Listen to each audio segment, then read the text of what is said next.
ದೇವರ ಪರಿಶುದ್ಧ ನಾಮಕ್ಕೆ ಸ್ತೋತ್ರ ಉಂಟಾಗಲಿ. ಈ ಒಂದು ನೂತನ ಸರಣಿಯೊಂದಿಗೆ ದೇವರ ಸಂದೇಶಗಳನ್ನು ವೀಕ್ಷಣೆ ಮಾಡಲು ಬಂದಿರತಕ್ಕಂಥ ತಮ್ಮೆಲ್ಲರನ್ನು ಯೇಸು ಕ್ರಿಸ್ತನ ನಾಮದಲ್ಲಿ ಸ್ವಾಗತಿಸುವನಾಗಿದ್ದೇನೆ. ಈ ಒಂದು ನೂತನ ಅಧ್ಯಯನ, ನೂತನ ಸರಣಿಯೊಂದಿಗೆ ಈ ಒಂದು ಸಂಚಿಕೆಯಲ್ಲಿ ನಾವು ದೇವರ ವಾಕ್ಯವನ್ನು ಧ್ಯಾನ ಮಾಡುವಂಥ ಸಮಯದಲ್ಲಿ ಪೌಲನು ಸಭೆಗಳಿಗೆ ಬರೆದಿರ್ತಕ್ಕಂಥ ಪತ್ರಿಕೆಗಳ ವಿಚಾರವಾಗಿ ಈ ಸರಣಿಯಲ್ಲಿ ನಾವು ಕಲಿಯುವಂಥವರಾಗಿದ್ದೇವೆ. ಈ ಸಂಪೂರ್ಣ ಸರಣಿಯಲ್ಲಿ ಪೌಲನು ಬರೆದಿರ್ತಕ್ಕಂಥ ಎಲ್ಲ ಪತ್ರಿಕೆಗಳಲ್ಲಿ ಆತನು ಆ ಒಂದು ಸಭೆಗಳಿಗೆ ಕೊಟ್ಟಿರ್ತಕ್ಕಂಥ ಎಚ್ಚರಿಕೆ ಹಾಗೂ ಈ ಅಂತ್ಯಕಾಲದಲ್ಲಿ ಜೀವಿಸುವಂಥ ನಮಗೆ ಎಂತಹ ಒಂದು ಮಾರ್ಗದರ್ಶನವನ್ನು, ಎಂತಹ ಒಂದು ಸಂದೇಶವನ್ನು ಪೌಲನು ಆತನ ಪತ್ರಿಕೆಗಳ ಮೂಲಕ ಕೊಡಲಿದ್ದಾನೆ ಎಂಬತಕ್ಕಂಥ ವಿಚಾರವನ್ನು ನಾವು ಕಲಿಯುವಂಥವರಾಗಿದ್ದೇವೆ. ಈ ಒಂದು ಸಂದೇಶವನ್ನು ನಾವು ಪ್ರಾರಂಭಿಸುವ ಹಾಗೆ ತಲೆಗಳನ್ನು ಬಾಗಿಸಿ ಪ್ರಾರ್ಥನೆ ಮಾಡೋಣ. ನಮ್ಮನ್ನು ಬಹಳವಾಗಿ ಪ್ರೀತಿಸುವಂಥ ಪರಲೋಕದ ತಂದೆ, ಈ ಒಂದು ನೂತನ ಸರಣಿಯೊಂದಿಗೆ ನಿನ್ನ ಸತ್ಯವೇದ ಅಧ್ಯಯನಕ್ಕೆ ನಾವು ಬಂದಿದ್ದೇವೆ. ಸ್ವಾಮಿ, ನಿನ್ನ ಪರಿಶುದ್ಧಾತ್ಮನು ನಮ್ಮ ಮೇಲೆ ನೆಲೆಗೊಳ್ಳಲಿ. ಪೌಲನು ಬರೆದಿರ್ತಕ್ಕಂಥ ಈ ಪತ್ರಿಕೆಗಳನ್ನು ನಾವು ಧ್ಯಾನಿಸುವಾಗ ಇದರಿಂದ ಅನೇಕ ಸತ್ಯಗಳನ್ನು ನಾವು ಅರಿತುಕೊಂಡು ನಮ್ಮ ಆಧ್ಯಾತ್ಮಿಕ ಜೀವಿತವನ್ನು ಇನ್ನೂ ಹೆಚ್ಚಾಗಿ ಬಲಗೊಂಡು ಸ್ವಾಮಿ, ಈ ಒಂದು ವಾಕ್ಯಗಳು ನಮ್ಮ ಜೀವಿತಕ್ಕೆ ಬೆಳಕನ್ನು ಕೊಡಲಿ ಎಂಬುದಾಗಿ ಕ್ರಿಸ್ತನ ಹೆಸರಿನಲ್ಲಿ ಬೇಡುತ್ತೇವೆ ತಂದೆಯೇ, ಆಮೆನ್. ಪೌಲನು ಈ ಒಂದು ಪತ್ರಿಕೆಗಳನ್ನು ಬರೆಯುವಂಥ ಸಮಯದಲ್ಲಿ ನಾವು ಸತ್ಯವೇದದಲ್ಲಿ ನೋಡ್ತೇವೆ, ಸುಮಾರು 14 ಪತ್ರಿಕೆಗಳನ್ನು ಪೌಲನು ಬರೆದಿದ್ದಾನೆ. ಈ 14 ಪತ್ರಿಕೆಗಳು ಸಹ ಬೇರೆ ಬೇರೆ ಕಾಲಘಟ್ಟದಲ್ಲಿ ಬೇರೆ ಬೇರೆ ಉದ್ದೇಶಗಳನ್ನು ಇಟ್ಟುಕೊಂಡು ಅನೇಕ ಸಭೆಗಳಿಗೆ ಪೌಲನು ಬರೆದಿರುವಂಥದ್ದು ನೋಡ್ತೇವೆ. ಅದರಲ್ಲಿ ವಿಶೇಷವಾಗಿ ಈ ದಿವಸ ರೋಮಾಪುರದವರಿಗೆ ಬರೆದಂಥ ಪತ್ರಿಕೆಯ ಬಗ್ಗೆ ನಾವು ಅಧ್ಯಯನ ಮಾಡೋಣ. ನಮ್ಮ ಸತ್ಯವೇದದಲ್ಲಿ ಹೊಸ ಒಡಂಬಡಿಕೆಯ ಭಾಗ ರೋಮಾಪುರದವರಿಗೆ ಬರೆದಂಥ ಪತ್ರಿಕೆಯನ್ನು ನಾವು ತಿರುಗಿಸೋದಾದರೆ, ಈ ರೋಮಾಪುರದ ಜನರಿಗೆ ಹಾಗೂ ವಿಶ್ವಾಸಿಗಳಿಗೆ ಪೌಲನು ಈ ಒಂದು ಪತ್ರಿಕೆಯನ್ನು ಬರೆದಿದ್ದಾನೆ ಎಂಬುದಾಗಿ ನಾವು ನೋಡುವಂಥವರಾಗಿದ್ದೇವೆ. ಈ ರೋಮಾಪುರದ ಪತ್ರಿಕೆಯನ್ನು ಪೌಲನು ಬರೆಯುವಂಥ ಸಮಯದಲ್ಲಿ ಬಹಳಷ್ಟು ಎಚ್ಚರಿಕೆಯನ್ನು ಆ ಸಭೆಗಳಿಗೆ ಹಾಗೂ ಅವರು ನಡ್ಕೊಳ್ಬೇಕಾದಂಥ ಮಾರ್ಗದರ್ಶನವನ್ನು ಈ ಪತ್ರಿಕೆಯಲ್ಲಿ ಆತನು ಬರೆಯುವಂಥದ್ದು ನೋಡ್ತೇವೆ ಪ್ರಿಯರೇ. ಈ ರೋಮಾಪುರ ಪತ್ರಿಕೆಯನ್ನು ಕ್ರಿಸ್ತಶಕ 57ನೇ ಇಸ್ವಿಯಲ್ಲಿ, ಅಂದರೆ ಆ ರೋಮ್ನಲ್ಲಿ ನೀರೋ ಎಂಬತಕ್ಕಂಥ ಚಕ್ರವರ್ತಿ ಆಡಳಿತವನ್ನು ನಡೆಸುವಂಥ ಸಮಯದಲ್ಲಿ ಆತನು ಈ ಪತ್ರಿಕೆಯನ್ನು ಬರೆದನು ಎಂಬುದಾಗಿ ನೋಡ್ತೇವೆ. ಕ್ರಿಸ್ತಶಕ 57ನೇ ಇಸ್ವಿಯಲ್ಲಿ ಈ ಪತ್ರಿಕೆಯನ್ನು ರೋಮ್ ಸಭೆಗೆ ಆತನು ಬರೆಯುವಂಥ ಸಮಯದಲ್ಲಿ ಆ ರೋಮನ್ನರನ್ನು ತನ್ನ ಒಂದು ಗಮನದಲ್ಲಿ ಆತನು ಇಟ್ಕೊಂಡು ಯಾವ ಒಂದು ಎಚ್ಚರಿಕೆಗಳನ್ನು ಆ ಸಭೆಗೆ ಆತನು ಕೊಡಬೇಕಾಗಿತ್ತು, ಯಾವ ಸಂದೇಶವನ್ನು ಆತನು ಆ ಸಭೆಗೆ ಕಳಿಸ್ಬೇಕಾಗಿತ್ತು, ಹಾಗೂ ಆ ರೋಮ್ ಸಭೆಯ ವಿಶ್ವಾಸಿಗಳು ಯಾವ ವಿಚಾರಗಳಲ್ಲಿ ಅವರು ಎಡುತ್ತಾ ಇದ್ದರು, ದೇವರಿಗೆ ವಿರೋಧಗಳಾಗಿ ನಡ್ಕೊಳ್ತಾ ಇದ್ದರು. ಸೊ ಇದೆಲ್ಲವನ್ನು ತನ್ನ ಗಮನದಲ್ಲಿಟ್ಕೊಂಡು ಈ ಪೌಲನು ಆ ಕೊರಿಂಥದಿಂದ ಈ ಒಂದು ಪತ್ರಿಕೆಯನ್ನು ಬರೆದಿದ್ದಾನೆ ಎಂಬುದಾಗಿ ನಾವು ನೋಡುವಂಥವರಾಗಿದ್ದೇವೆ. ಭಾಳ ವಿಶೇಷವಾಗಿ ಈ ರೋಮನ್ ಪತ್ರಿಕೆಯನ್ನು ನಾವು ಅಧ್ಯಯನ ಮಾಡುವಂಥ ಸಮಯದಲ್ಲಿ ಬಹಳಷ್ಟು ಅಂಶಗಳನ್ನು ಈ ಪತ್ರಿಕೆ ಒಳಗೊಂಡಿದೆ. ಯೇಸು ಕ್ರಿಸ್ತನ ಆ ಸುವಾರ್ತೆಯ ವಿಚಾರವಾಗಿ ಆತನು ಬರೀತಾನೆ, ಧರ್ಮಶಾಸ್ತ್ರದ ಪ್ರಾಮುಖ್ಯತೆಯ ಕುರಿತು ಬರೀತಾನೆ, ಕೃಪೆಯ ಬಹಳಷ್ಟು ವಿಶೇಷತೆಯ ಬಗ್ಗೆ ಆತನು ಬರೆಯುವಂಥವನಾಗಿದ್ದಾನೆ, ಹಾಗೂ ರಕ್ಷಣೆಯನ್ನು ಯಾವ ರೀತಿಯಲ್ಲಿ ನಾವು ಹೊಂದ್ಕೊಳ್ಬೇಕು, ರಕ್ಷಣೆಯನ್ನು ಪಡ್ಕೊಳ್ಬೇಕಾದಂಥ ಸಮಯದಲ್ಲಿ ಈ ಧರ್ಮಶಾಸ್ತ್ರ ಹಾಗೂ ಕೃಪೆ ಅಂತಕ್ಕಂಥದ್ದು ಯಾವ ರೀತಿಯಲ್ಲಿ ಒಂದು ವಿಶ್ವಾಸಿಯ ಜೀವನದಲ್ಲಿ ಅದು ಕಾರ್ಯವನ್ನು ಮಾಡುವಂಥದ್ದಾಗಿದೆ. ಈ ಎಲ್ಲ ಅಂಶಗಳನ್ನು ಪೌಲನು ರೋಮ ಪತ್ರಿಕೆಯಲ್ಲಿ ಬರೆಯುವಂಥದ್ದನ್ನು ನಾವು ಭಾಳ ವಿಶೇಷವಾಗಿ ಗಮನಿಸ್ತೇವೆ ಪ್ರಿಯರೇ.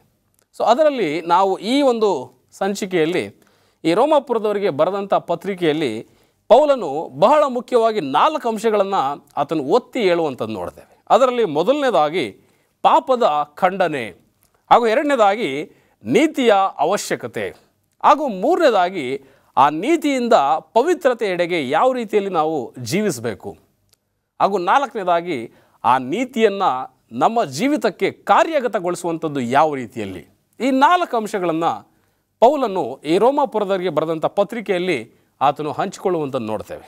ಇವತ್ತು ಈ 4 ಅಂಶಗಳು ಕೇವಲ ರೋಮಾಪುರದ ಸಭೆಗೆ ಮಾತ್ರವಲ್ಲ, ಈ ಅಂತ್ಯಕಾಲದಲ್ಲಿ ಜೀವಿಸ್ತಾ ಇರ್ತಕ್ಕಂಥ ನಮಗೂ ಸಹ ಇದು ನಮ್ಮ ಆಧ್ಯಾತ್ಮಿಕ ಜೀವಿತಕ್ಕೆ ಭಾಳ ಹೆಚ್ಚಿನ ಒಂದು ಮಹತ್ವವನ್ನು ಕೊಡುವಂಥದ್ದಾಗಿದೆ.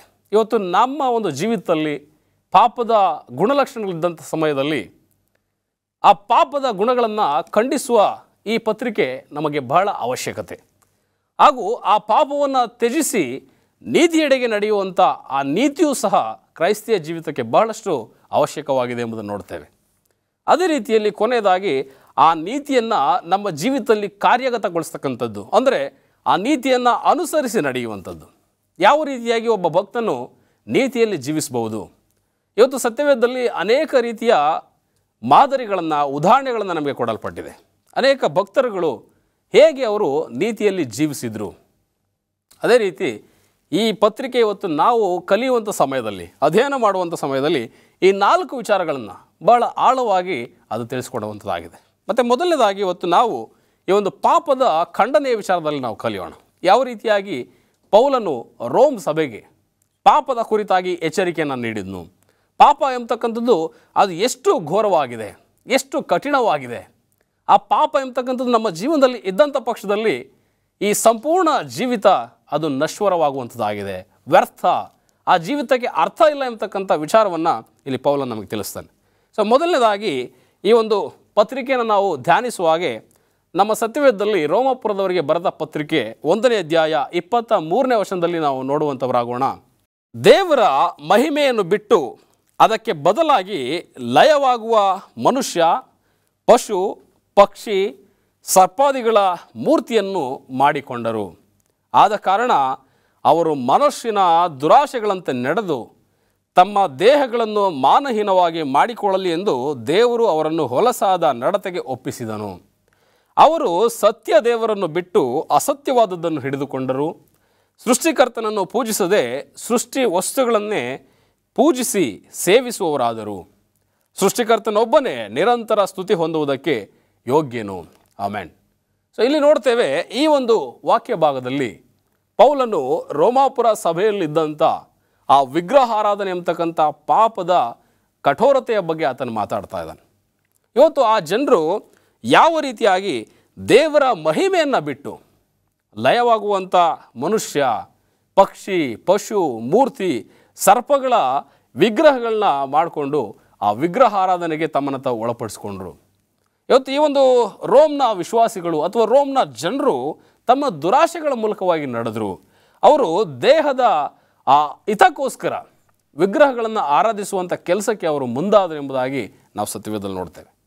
ಅವರು ಸೃಷ್ಟಿಕರ್ತನನ್ನು ಬಿಟ್ಟು ಸೃಷ್ಟಿಯ ಜೀವಿಗಳನ್ನು ಆರಾಧಿಸುವಂಥ ಕೆಲಸಕ್ಕೆ ಹೋಗ್ತಾರೆ. ಆ ಕಾರಣದಿಂದ ಇಲ್ಲಿ ಪೌಲನು ಈ ಒಂದು ಬರಹಗಳ ಮೂಲಕವಾಗಿ ರೋಮ್ ಸಭೆಯನ್ನು ಖಂಡಿಸ್ತಾ ಇದ್ದಾನೆ, ಗದರಿಸ್ತಾ ಇದ್ದಾನೆ. ಸೊ ಇಂಥ ಒಂದು ಆ ಕಾರ್ಯಗಳನ್ನು ನೀವು ಮಾಡೋದಾದರೆ ನೀವು ಶಿಕ್ಷೆಗೆ ಒಳಗಾಗ್ತೀರಿ.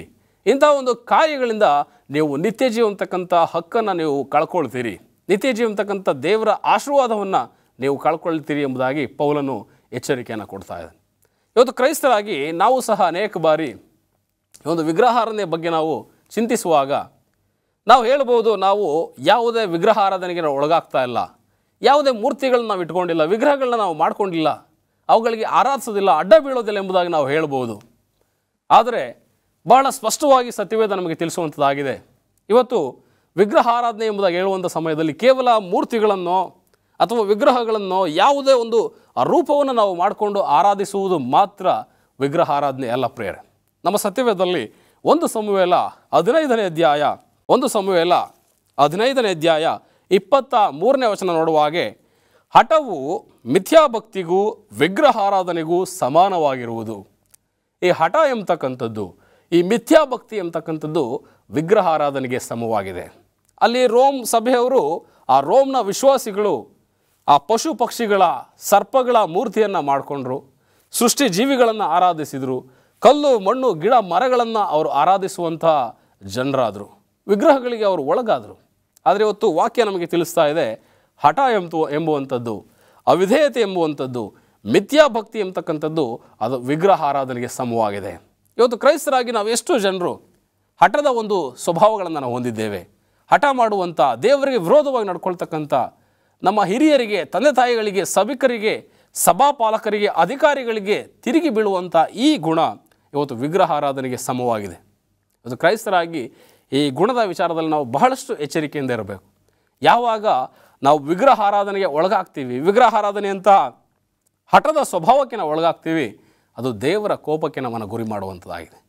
ಅದೇ ರೀತಿಯಾಗಿ ಮಿಥ್ಯಾಭಕ್ತಿಯ ಕುರಿತಾಗಿಯೂ ಸಹ ವಾಕ್ಯ ಹೇಳುವಂಥದ್ದಾಗಿದೆ. ಇವತ್ತು ನಾವು ಭಕ್ತಿಯ ಆ ಒಂದು ಸೋಗಿನಲ್ಲಿ ಇವತ್ತು ನಟಿಸ್ತಾ ಇದ್ದೇವೆ. ನಾವು ನಿಜವಾಗಿಯೂ ಆ ಭಕ್ತಿಯನ್ನು ಹೊಂದಿದ್ದೇವೆ, ದೇವರ ಭಯದಲ್ಲಿ ನಾವಿದ್ದೇವೆ, ಸಭೆಗೆ ಬರ್ತಾ ಇದ್ದೇವೆ, ದೇವರನ್ನು ಆರಾಧಿಸ್ತಾ ಇದ್ದೇವೆ, ಹಾಡ್ತೀವಿ, ಕೊಂಡಾಡ್ತೀವಿ, ಪ್ರಾರ್ಥನೆಗಳನ್ನ ಮಾಡ್ತೀವಿ, ಎಲ್ಲವನ್ನು ಮಾಡ್ತಾ ಇದ್ದೀವಿ. ಆದರೆ ನಿಜವಾದಂಥ ಭಕ್ತಿ ನಮ್ಮಲ್ಲಿ ಇಲ್ಲದೇ ಇದ್ದಂಥ ಪಕ್ಷದಲ್ಲಿ, ಈ ಒಂದು ಮಿಥ್ಯಾ ಭಕ್ತಿಗೆ ನಾವು ಒಳಗಾದಂಥ ಪಕ್ಷದಲ್ಲಿ ಅದು ಸಹ ವಿಗ್ರಹ ಆರಾಧನೆಗೆ ಸಮವಾಗಿದೆ. ನಾವು ಕೇವಲ ಮೂರ್ತಿಗಳನ್ನ ಮಾಡ್ಕೊಳ್ತಕ್ಕಂಥದ್ದು ಮಾತ್ರ ವಿಗ್ರಹ ಆರಾಧನೆ ಅಲ್ಲ. ದೇವರಿಗೆ ವಿರುದ್ಧವಾಗಿ ಇರುವಂಥ ಹಠದ ಸ್ವಭಾವ, ದೇವರಿಗೆ ವಿರುದ್ಧವಾಗಿರುವಂಥ ಆ ಮಿಥ್ಯಾ ಭಕ್ತಿ, ಇದೆಲ್ಲವೂ ಸಹ ವಿಗ್ರಹ ಆರಾಧನೆಯಾಗಿದೆ ಎಂಬುದಾಗಿ ಈ ವಾಕ್ಯ ನಮಗೆ ತಿಳಿಸ್ತಾ ಇದೆ ಪ್ರೇರೆ. ನಾವು ಇಸ್ರೇಲರ ಒಂದು ಚರಿತ್ರೆಯನ್ನು ನೋಡುವಂಥ ಸಮಯದಲ್ಲಿ ಆ ಇಸ್ರೇಲರನ್ನು ದೇವರು 430 ವರ್ಷಗಳ ಆ ಒಂದು ಗುಲಾಮಗಿರಿಯಿಂದ, ಆ ದಾಸತ್ವದಿಂದ ಐಗುಪ್ತ ದೇಶದ ಬಿಡುಗಡೆಯನ್ನು ಮಾಡಿಕೊಂಡು ಅವ್ರನ್ನ ಹೊರಗಡೆ ಕರ್ಕೊಂಡು ಬಂದಂಥ ಸಮಯದಲ್ಲಿ ಭಾಳಷ್ಟು ಅದ್ಭುತಗಳನ್ನು ಅವರ ಜೀವನದಲ್ಲಿ ದೇವರು ಮಾಡ್ತಾರೆ. ಅವರು ಎದುರಿಸಬೇಕಾದಂಥ ಆ ಮಹಾ ಕೆಂಪು ಸಮುದ್ರವನ್ನು ದೇವರು ವಿಭಾಗಿಸಿ ಸಾಕಷ್ಟು ಅದ್ಭುತಗಳನ್ನು ಅವರ ಮಧ್ಯದಲ್ಲಿ ಮಾಡಿ, ಆ ಕಹಿ ನೀರನ್ನು ಸಿಹಿಯಾಗಿ ಮಾಡಿ, ಅವರಿಗೆ ಬೇಕಾದಂಥ ಆಹಾರಕ್ಕೆ ಮನ್ನವನ್ನು, ಪರಲೋಕದ ಆಹಾರವನ್ನು ಅವರಿಗೆ ಒದಗಿಸಿಕೊಟ್ಟು, ಆ ಒಂದು ಅರಣ್ಯದಲ್ಲಿದ್ದಷ್ಟು ವರ್ಷ ಅವರು ಹಾಕಿದಂಥ ಬಟ್ಟೆ ಹಾಗೂ ಅವರು ಹಾಕಿದಂಥ ಚಪ್ಪಲಿ ಅದು ಸವಿಲಿಲ್ಲ ಎಂಬುದ ವಾಕ್ಯದಲ್ಲಿ ನೋಡ್ತೇವೆ. ಈ ರೀತಿಯಾಗಿ ದೇವರು ಬಹಳಷ್ಟು ಅದ್ಭುತಗಳನ್ನು ಮಾಡಿದಾಗ್ಯೂ ಸಹ ಈ ಇಸ್ರೇಲ್ ಜನರು ಮೋಶೆಯು ಬೆಟ್ಟದಿಂದ ಬರುವಂಥದ್ದನ್ನು ತಡ ಮಾಡಿದಾಗ ಅವರು ವಿಗ್ರಹವನ್ನು ಮಾಡಿಕೊಂಡು ಅದನ್ನು ಆರಾಧಿಸಲಿಕ್ಕೆ ಮುಂದಾದರೆ ಎಂಬುದನ್ನು ನೋಡ್ತೇವೆ. ನಮ್ಮ ಸತ್ಯವೇದದಲ್ಲಿ ವಿಮೋಚನ ಕಾಂಡ 32ನೇ ಅಧ್ಯಾಯಕ್ಕೆ ನಾವು ತಿರುಗಿಸೋದಾದರೆ 4 ಮತ್ತು 8ನೇ ವಚನವನ್ನು ನಾವು ಓದೋಣ. ಇಸ್ರಾಯೇಲರೇ, ನೋಡಿರಿ, ಇದೇ ನಿಮ್ಮನ್ನು ಐಗುಪ್ತ ದೇಶದಿಂದ ಕರ್ಕೊಂಡು ಬಂದ ದೇವರು ಎಂದು ಹೇಳಿ ಆರೋನನು ಅದನ್ನು ಕೊಟ್ಟನು. ಐಗುಪ್ತ ದೇಶದಿಂದ ನೀನು ಕರ್ಕೊಂಡು ಬಂದ ಜನರು ಕೆಟ್ಟು ಹೋದರು. ನಾನು ಅವರಿಗೆ ಆಜ್ಞಾಪಿಸಿದ ಮಾರ್ಗವನ್ನು ಅವರು ಬೇಗನೆ ಬಿಟ್ಟು ಹೋಗಿ ತಮಗೆ ಲೋಹದ ಬಸವನನ್ನು ಮಾಡಿಕೊಂಡು ಅದಕ್ಕೆ ಅಡ್ಡ ಬಿದ್ದು ಯಜ್ಞಗಳನ್ನು ಅರ್ಪಿಸಿದರು. ಸೊ ಇಲ್ಲಿ ಇಸ್ರಾಯೇಲರು ಆ ಒಂದು ದೇವರು ಕೊಟ್ಟಂಥ ಆ ಒಳ್ಳೆಯ ನೀತಿಯ ಮಾರ್ಗವನ್ನು ಬಿಟ್ಟು ಲೋಹದ ಬಸವನನ್ನು ತಯಾರಿಸಿಕೊಂಡು ಅವರು ವಿಗ್ರಹ ಆರಾಧನೆಗೆ ಒಳಗಾದರು. ಸೊ ಇಂಥ ಒಂದು ವಿಗ್ರಹ ಆರಾಧನೆ, ಇಂಥ ಒಂದು ಮಿಥ್ಯಾ ಭಕ್ತಿ, ಇಂಥ ಒಂದು ಹಠಮಾರಿ ಸ್ವಭಾವ, ದೇವರಿಗೆ ವಿರುದ್ಧವಾಗಿ ದಂಗೆ ಹೇಳುವಂಥ ಈ ಸ್ವಭಾವಗಳು ದೇವರಿಗೆ ಬಹಳಷ್ಟು ಕೋಪವನ್ನು ಎಬ್ಬಿಸುತ್ತೆ ಎಂಬುದನ್ನು ನೋಡ್ತೇವೆ. ಇವತ್ತು ಕ್ರೈಸ್ತರಾಗಿ ನಮ್ಮ ಒಂದು ಜೀವಿತದಲ್ಲಿ ನಮ್ಮ ಒಂದು ನಿಲುವು ಏನಾಗಿದೆ? ಇವತ್ತು ನಾವು ವಿಗ್ರಹಗಳನ್ನ ಆರಾಧಿಸ್ತಾ ಇಲ್ಲ ಎಂಬುದಾಗಿ ನಾವು ಹೇಳ್ಬೋದು.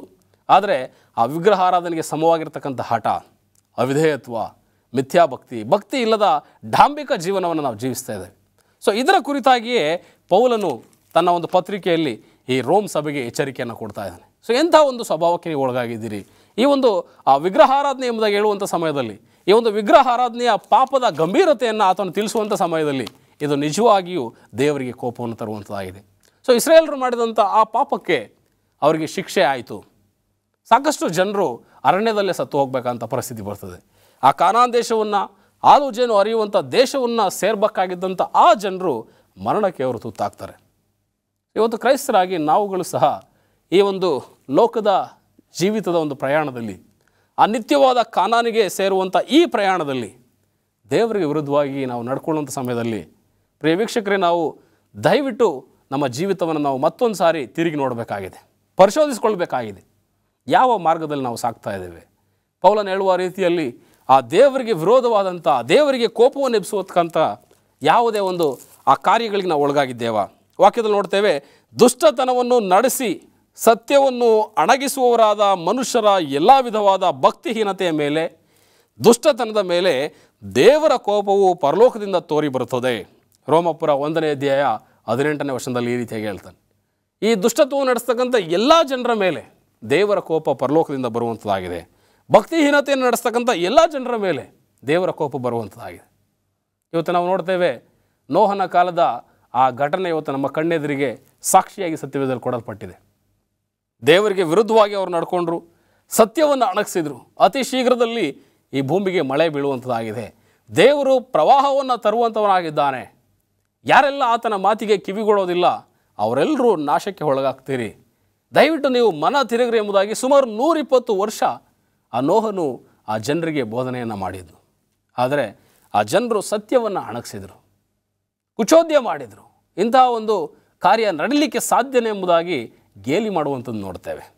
ಇವತ್ತು ಅಂತಹ ಜನರ ಮೇಲೆ, ಎಲ್ಲ ವಿಧವಾದ ಭಕ್ತಿಹೀನತೆ ಮೇಲೆ ಆ ಪರಲೋಕದಿಂದ ದೇವರ ಕೋಪ ಇಳಿದು ಬರುವಂಥದ್ದಾಗಿದೆ. ಇವತ್ತು ಕ್ರೈಸ್ತರಾಗಿ ನಾವು ಇಂಥ ಒಂದು ಪಾಪದ ವಿಚಾರದಲ್ಲಿ ಪೌಲನು ಈ ಸಭೆಗೆ ಬರೆಯುವಂಥ ಈ ವಿಗ್ರಹಾರಾಧನೆ ಅಂತಕ್ಕಂಥ ಪಾಪದ ವಿಚಾರದಲ್ಲಿ ನಾವು ಬಹಳಷ್ಟು ಜಾಗರೂಕರಾಗಿ ಜೀವಿಸಬೇಕಾಗಿದೆ. ಕೇವಲ ವಿಗ್ರಹಗಳನ್ನ ಮಾಡ್ಕೊಳ್ತಕ್ಕಂಥದ್ದು ಮಾತ್ರ ವಿಗ್ರಹಾರಾಧನೆ ಅಲ್ಲ, ದೇವರಿಗೆ ವಿರುದ್ಧವಾಗಿ ನಾವು ನಡೆಯುವ ಪ್ರತಿ ಬಾರಿ ವಿಗ್ರಹಾರಾಧನೆ ಒಳಗಾಗ್ತಾ ಇದೆ. ದೇವರಿಗೆ ವಿರುದ್ಧವಾಗಿ ಮಾಡುವಂಥ ಕೆಟ್ಟ ಆಲೋಚನೆಗಳು, ಕೆಟ್ಟ ಸ್ವಭಾವಗಳು, ಹಠಮಾರಿತನ, ಯಾಕೆ ನಾನು ಸಭೆಗೆ ಹೋಗಬೇಕು, ಯಾಕೆ ನಾನು ದೇವರ ಸಂದೇಶವನ್ನು ಕೇಳಬೇಕು, ಯಾಕೆ ನಾನು ಬೋಧಕರು ಹೇಳಿದಂತೆ ನಾನು ನಡ್ಕೊಳ್ಬೇಕು, ನನ್ನ ಇಷ್ಟದಂತೆ ನಾನು ಇರ್ತೇನೆ ಅಂತಕ್ಕಂಥ ಈ ಹಠದ ಸ್ವಭಾವಗಳು ಅದು ದೇವರಿಗೆ ಕೋಪವನ್ನು ತರುವಂಥದ್ದಾಗಿದೆ. ಇವತ್ತು ಸತ್ಯವೇದ ನಮ್ಮನ್ನು ಎಚ್ಚರಿಸುವಂಥ ಸಮಯದಲ್ಲಿ ನಾವು ಯಾವಾಗಲೂ ಸಹ ಎಚ್ಚರಿಕೆಯನ್ನು ಹೊಂದ್ಕೊಳ್ಬೇಕು. ಆ ಎಚ್ಚರಿಕೆಯನ್ನು ನಾವು ಪಡ್ಕೊಳ್ಳಿಲ್ಲ ಅಂತ ಅಂದರೆ ಖಂಡಿತವಾಗಿ ದೇವರ ಶಿಕ್ಷೆಗೆ ನಾವು ಒಳಗಾಗ್ತೀವಿ. ಮತ್ತು ಈ ರೋಮಾಪುರದ ಸಭೆಯಲ್ಲಿ ಕೇವಲ ವಿಗ್ರಹಾರಾಧನೆ ಮಾತ್ರ ಅಲ್ಲ, ಇನ್ನೊಂದು ಗಂಭೀರವಾದ ಪಾಪ ಸಹ ಇತ್ತು.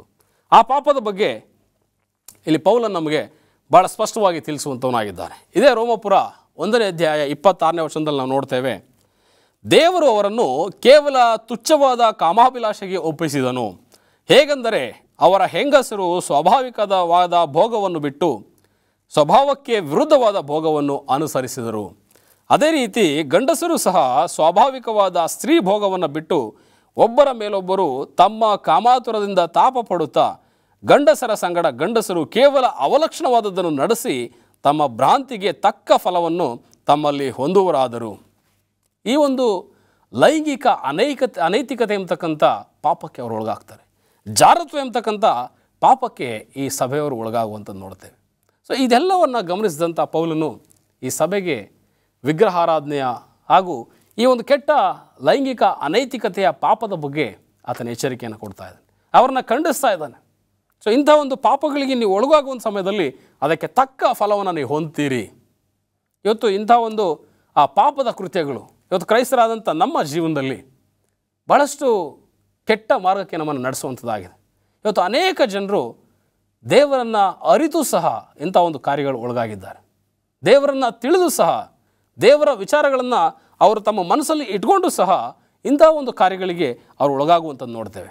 ಆದ್ದರಿಂದ ಪೌಲನು ಈ ಎಲ್ಲ ಸ್ವಭಾವಗಳನ್ನು ನಾವು ತ್ಯಜಿಸಿ, ಪಾಪದ ಸ್ವಭಾವಗಳನ್ನು ಬಿಟ್ಟು, ಪಾಪದ ಕೃತ್ಯಗಳನ್ನು ನಾವು ತ್ಯಜಿಸಿ ನೀತಿಯ ಕಡೆಗೆ ನಾವು ಜೀವಿಸಬೇಕಾಗಿದೆ. ಈ ರೋಮಾಪುರ ಪತ್ರಿಕೆಯ ಮೂಲ ಆಶಯ ಪಾಪವನ್ನು ತೊರೆದು ನಾವು ನೀತಿಯೆಡೆಗೆ ಜೀವಿಸಬೇಕು, ಪಾಪವನ್ನು ಬಿಟ್ಟು ನಾವು ಪವಿತ್ರತೆಯೆಡೆಗೆ ನಾವು ಹೋಗಬೇಕು, ನಿರಂತರ ಜೀವಿತಕ್ಕೆ ನಮ್ಮನ್ನು ನಾವು ಸಿದ್ಧ ಮಾಡಿಕೊಳ್ಬೇಕು. ಆ ಕಾರಣದಿಂದ ಈ ಒಂದು ಪತ್ರಿಕೆಯಲ್ಲಿ ಪೌಲನು ಬಹಳ ಎಚ್ಚರಿಕೆಯನ್ನು ನಮಗೆ ಕೊಡುವಂಥವನಾಗಿದ್ದಾನೆ. ಯಾವ ರೀತಿಯಲ್ಲಿ ನಾವು ನೀತಿಯನ್ನು ಹೊಂದ್ಕೊಳ್ಬೋದು. ನಾವು ಪಾಪಿಗಳಾಗಿದ್ದೇವೆ, ಹುಟ್ಟುತ್ತಲೇ ನಾವು ಪಾಪದ ಸ್ವಭಾವದವರಾಗಿದ್ದೇವೆ. ಪಾಪವು ನಮ್ಮನ್ನು ಸಾಕಷ್ಟು ಬಾರಿ ಪ್ರೇರೇಪಿಸುವಂಥದ್ದಾಗಿದೆ, ಅದು ಕೆಟ್ಟ ಮಾರ್ಗಕ್ಕೆ, ಕೆಟ್ಟ ಆಲೋಚನೆಗೆ ನಮ್ಮನ್ನು ನಡೆಸುವಂಥದ್ದಾಗಿದೆ. ಸೊ ಇಂಥ ಒಂದು ಪಾಪವನ್ನು ನಾವು ತ್ಯಜಿಸಿ ನೀತಿಯ ಜೀವಿತವನ್ನು ನಾವು ಜೀವಿಸಬೇಕಾಗ್ತದೆ. ಇವತ್ತು ನೀತಿಯನ್ನು ಪಡ್ಕೊಳ್ತಕ್ಕಂಥದ್ದು ಸುಲಭವಾದಂಥ ಕೆಲಸ ಅಲ್ಲ. ಬಹಳಷ್ಟು ಶ್ರಮದಿಂದ ನಾವು ನೀತಿಯನ್ನು ಹೊಂದ್ಕೊಳ್ಬೇಕು. ನಾವು ಸತ್ಯವೇದದಲ್ಲಿ ಅನೇಕ ಭಕ್ತರ ಜೀವಿತವನ್ನು ನೋಡ್ತೇವೆ. ಅನೇಕರು ಇವತ್ತು ನೀತಿವಂತರೆಂಬುದಾಗಿ ಸತ್ಯವೇದದಲ್ಲಿ ಕರೆಯಲ್ಪಟ್ಟಿದ್ದಾರೆ. ಆ ನೀತಿವಂತಿಕೆಗೆ ಕಾರಣ ಏನು? ಯಾವ ರೀತಿಯಾಗಿ ಅವರು ನೀತಿಗೆ ಒಳಗಾದರು? ನಮ್ಮ ಸತ್ಯವೇದದಲ್ಲಿ ರೋಮಾಪುರ 3ನೇ ಅಧ್ಯಾಯ 26ನೇ ವಚನದಲ್ಲಿ ನಾವು ನೋಡುವ ಹಾಗೆ ವಾಕ್ಯ ನಮಗೆ ತಿಳಿಸುವಂಥದ್ದಾಗಿದೆ.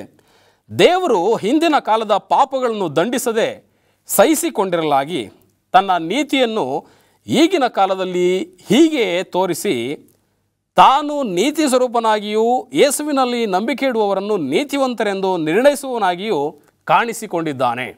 ಇಲ್ಲಿ ಯೇಸು ಸ್ವಾಮಿಯವರು ಸಹ ಈ ಒಂದು ಪಾಪದ ಸ್ವಭಾವವನ್ನು ತ್ಯಜಿಸಿ ನಾವು ನೀತಿಯೆಡೆಗೆ ಸಾಗಬೇಕೆಂಬತಕ್ಕಂಥ ಕಾರಣದಿಂದ ಆತನು ತಾನು ಪಾಪ ಸ್ವರೂಪನಾಗಿ ಮಾಡಲ್ಪಟ್ಟು ನಮ್ಮನ್ನು ಆತನು ನೀತಿಯೆಡೆಗೆ ಆತನು ಕರೆದಿದ್ದಾನೆ ಎಂಬುದನ್ನು ನೋಡ್ತೇವೆ.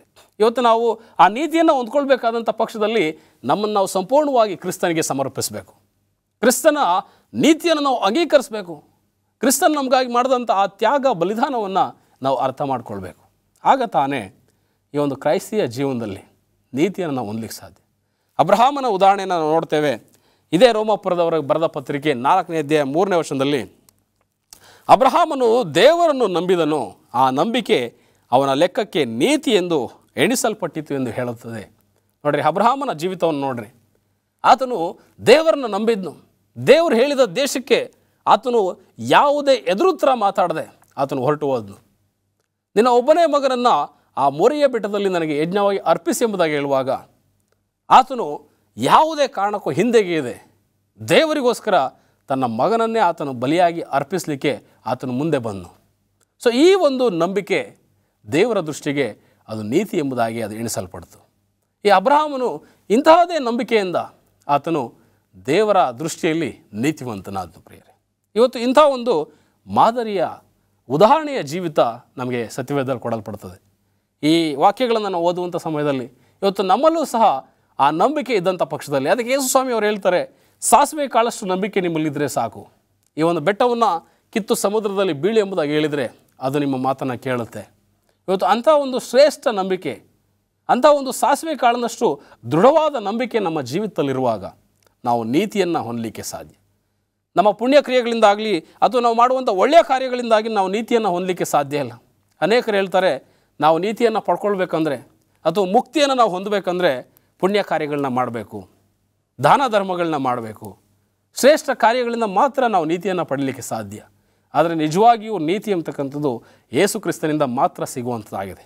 ಇವತ್ತು ನಾವು ನಮ್ಮಲ್ಲಿರ್ತಕ್ಕಂಥ ಎಲ್ಲ ವಿಗ್ರಹಾರಾಧನೆಗೆ ಸಮವಾಗಿರ್ತಕ್ಕಂಥ ಪಾಪಗಳು, ಜಾರತ್ವಕ್ಕೆ ಸಮವಾಗಿರ್ತಕ್ಕಂಥ ಪಾಪಗಳು, ಆ ಜಾರತ್ವದ ಮೇಲೆ ದೇವರಿಗಿರ್ತಕ್ಕಂಥ ಕೋಪವನ್ನು ನಾವು ನಮ್ಮ ಗಮನಕ್ಕೆ ತೆಗೆದುಕೊಂಡಂಥ ಪಕ್ಷದಲ್ಲಿ ನಮ್ಮಲ್ಲಿರ್ತಕ್ಕಂಥ ಎಲ್ಲ ಆ ಕೆಟ್ಟ ಸ್ವಭಾವಗಳನ್ನು ನಾವು ತ್ಯಜಿಸಿ ನೀತಿಯೆಡೆಗೆ, ಕ್ರಿಸ್ತನ ನಂಬಿಕೆಯೆಡೆಗೆ, ಆತನ ಶಿಲುಬೆಯ ಮರಣಕ್ಕೆ ನಮ್ಮನ್ನು ಒಳಗಾಗಿಸುವಷ್ಟು ಮಟ್ಟಿಗೆ ನಾವು ಕ್ರೈಸ್ತಿಯ ಜೀವಿತವನ್ನು ಜೀವಿಸಬೇಕೆಂಬುದಾಗಿ ಪೌಲನು ಈ ಒಂದು ರೋಮಾಪುರದವರಿಗೆ ಬರೆದಂಥ ಪತ್ರಿಕೆಯಲ್ಲಿ ನಮಗೆ ಒಂದು ಸಂದೇಶವನ್ನು ಕೊಡುವಂಥವನಾಗಿದ್ದಾನೆ. ಕೊನೆಯದಾಗಿ ರೋಮಾಪುರ 12ನೇ ಅಧ್ಯಾಯ 1-2 ವಚನಗಳನ್ನು ನಾವು ನೋಡುವಾಗ, ಆದ್ದರಿಂದ ಸಹೋದರರೇ, ದೇವರ ಕನಿಕರವನ್ನು ನಿಮ್ಮ ನೆನಪಿಗೆ ತಂದು ನಿಮ್ಮನ್ನು ಬೇಡಿಕೊಳ್ಳುವುದೇನೆಂದರೆ, ನೀವು ನಿಮ್ಮ ದೇಹಗಳನ್ನು ದೇವರಿಗೆ ಮೀಸಲಾಗಿಯೂ ಮೆಚ್ಚುಗೆಯಾಗಿ ಇರುವ ಸಜೀವ ಯಜ್ಞವಾಗಿ ಅರ್ಪಿಸಿರಿ, ಇದೇ ನಿಮ್ಮ ವಿವೇಕಪೂರ್ವ ಆರಾಧನೆಯು.